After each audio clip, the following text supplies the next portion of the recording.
A theological storm is brewing in the Middle East as Iran's leadership prioritizes ancient prophecy over modern economic survival. To understand why Tehrans keep rejecting billions in sanctioned relief, we must realize they aren't playing a game of politics. They are preparing for the end of the world. Good day, everyone. Welcome back to our broadcast. I am your host, Linda, and you are watching The Global Observer.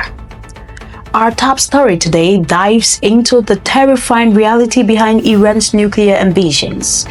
To a Western observer, Iran's refusal to take a deal makes no sense. The country has no money. The country is drowning in sanctions, and its leadership is in total disarray following the assassination of Ayatollah Ali Khamenei. Yet, every time a deal is placed on the table, they walk away. To answer why, we have to step out of our secular mindset and enter a world driven by a cosmic messianic ideology. This isn't just a nuclear program, it is a theological mission to trigger the arrival of the Islamic Messiah. And once you understand that, every provocation and every rejection deal suddenly makes complete sense. At the heart of this mystery is the story of the Mahdi, the hidden Imam of Shia Islam. According to Shia theology, the 12th Imam disappeared over 1,000 years ago and has been consumed by God ever since. He is expected to return during a period of global chaos, a time of wars, plagues, and suffering so severe that humanity begins to collapse. In this worldview, chaos is not a failure of diplomacy, it is a divine signal that the end is near.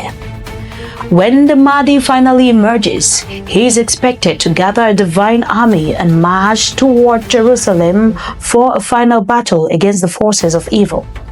While most Shia historically took a quietist approach, waiting patiently for God to act, the 1979 revolution led by Ayatollah Khamenei changed everything.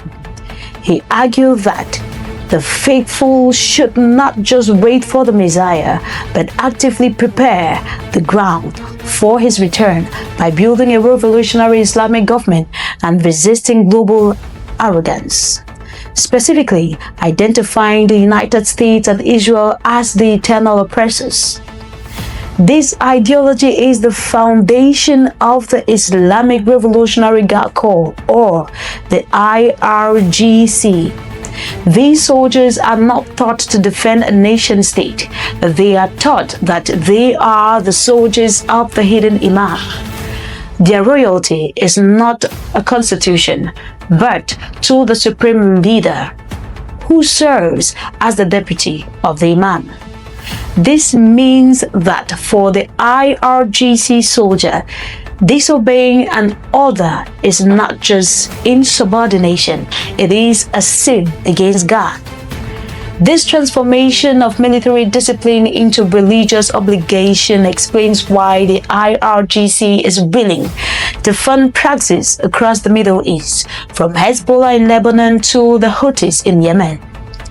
They view the world as a binary battlefield, the realms of Islam versus the realm of the unbelief. Peace, in their eyes, is merely a strategic pause in a cosmic war that ends with the total victory of the Mahdi and the destruction of the Antichrist stronghold, which they believe is modern-day Israel. Now, we must look at why nuclear weapons are the central piece of this prophetic puzzle. In Western strategic thinking, nuclear weapons are meant to maintain stability through deterrence, the idea of mutually assured destruction. We assume that because both sides want to survive, no one will press the button. But what happens when the other side views national annihilation as a shortcut to salvation?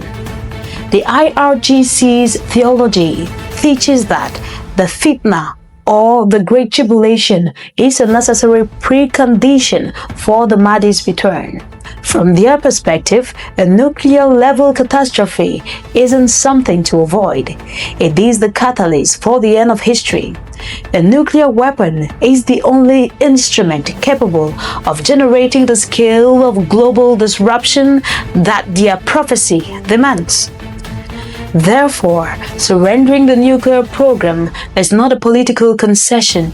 It is an act of theological betrayal. To hand over their uranium is to disarm the Imam's army before the final battle. This brings us to the current offer on Donald Trump's decks. Washington is asking Iran to dismantle its facilities at Natanz and Fordo, hand over its enriched uranium, and end its support for regional proxies. In exchange, the United States would lift all sanctions and release $20 billion in frozen assets. On paper, this is a wonderful deal that will save the Iranian people from further suffering. The pragmatists within the Iranian government, those who want the regime to survive, are desperate for this relief. However, the pragmatics do not control the nuclear program or the IRGC. The hardliners view this offer as an invitation to commit apostasy. However, the pragmatics do not control the nuclear program or the IRGC. The hardliners view this offer as an invitation to commit apostasy. They see it as being asked to trade a divine mission for pocket change. They genuinely believe they are living in messianic times, especially since they are still standing after the devastating strikes in February. They genuinely believe they are living in messianic times, especially since they are still standing after the devastating strikes in February. To them, their survival is proof that God is on their side. Adding to this volatility is the current leadership vacuum in Tehran. Since the assassination of the elder Khamenei, his son Mujtaba has been positioned as the new supreme leader and deputy of the Imam. However, Mujtaba has not been seen or heard from in any meaningful way, leading to rumors that he may be incapacitated or even dead. This means the word of God on earth is currently being filtered through the most fanatical element of the IRGC inner circle. Furthermore, the famous fatwa, a religious ruling that previously forbade nuclear weapons, died with the elder Khamenei. Mujtaba has never reissued it, removing the one religious constraint that gave Iranian diplomats cover at the negotiating table. The guardrails are gone, and the most extreme voices are now holding the steering wheel. Ultimately, we must realize that you cannot out-negotiate someone who believes they are living inside a real-life prophecy. The Islamic Republic is not looking for a win-win scenario in the Western sense. They are playing for time, betting that the West will eventually lose its stomach for conflict. While they have used tactical retreats in the past, such as the 2015 deal, the current demands from Washington ask them to actually destroy their infrastructure, a line they cannot cross without abandoning their core identity. They are addicted to the chaos because they believe it is the labor pain of a new world. As long as the IRGC maintains this grip on power, a permanent nuclear deal remains a terrifying impossibility. In this high-stakes game of theological chess, the pieces are moving toward a conclusion that no diplomat is prepared to handle. Thank you for watching The Global Observer. Watch out for more.